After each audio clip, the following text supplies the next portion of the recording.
मानो सुखदेव भगवान कहना चाह रहे हैं कि संसार इतना छोटा नहीं है, संसार इतना व्यापक है, इतना विशाल है संसार, और वो बढ़िया से चल रहा है।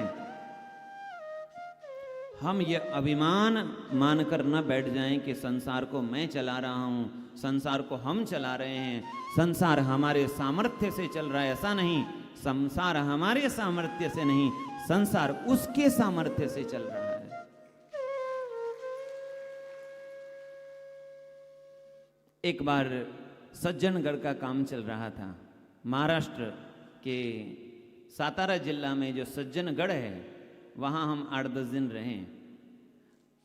सज्जनगढ़ का काम चल रहा है। उसी समय स्वामी समर्थ रामदास जी, जो शिवाजी महाराज के गुरु ही हैं, एक बार दर्शन करने के लिए आए, प्रणाम किया। उसी समय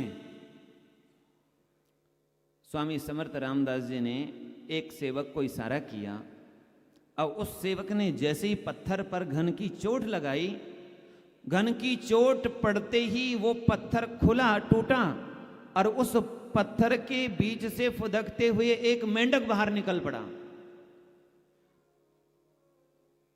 ये दृश्य जैसे ही शिवाजी महाराज ने देखा, तो बड़े विद्वान थे, बुद्धिमान थे, समझ गए कि गुरुजी क्या संदेश देना चाह रहे हैं। गुरोस्तु मौनम व्याख्यानम और शिष्य से छिन्न संशयम। बहुत चीख चीख करके गुरु को उपदेश नहीं करना पड़ता, उनको, किनको, जो सही अर्थ में शिष्य हैं।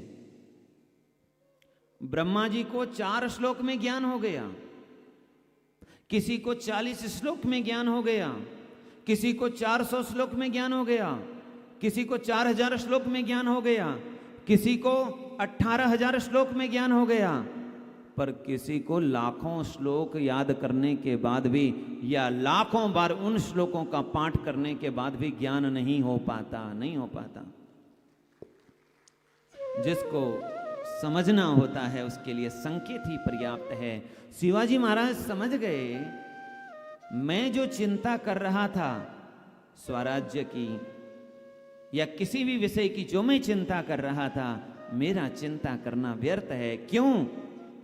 जो परमात्मा पत्थर के भीतर इस मेंढक को जीवन दे रहा था, अन्न दे रहा था, वही परमात्मा सबका भरण पोषण करने वाला है। हमारा अभिमान करना व्यर्थ है।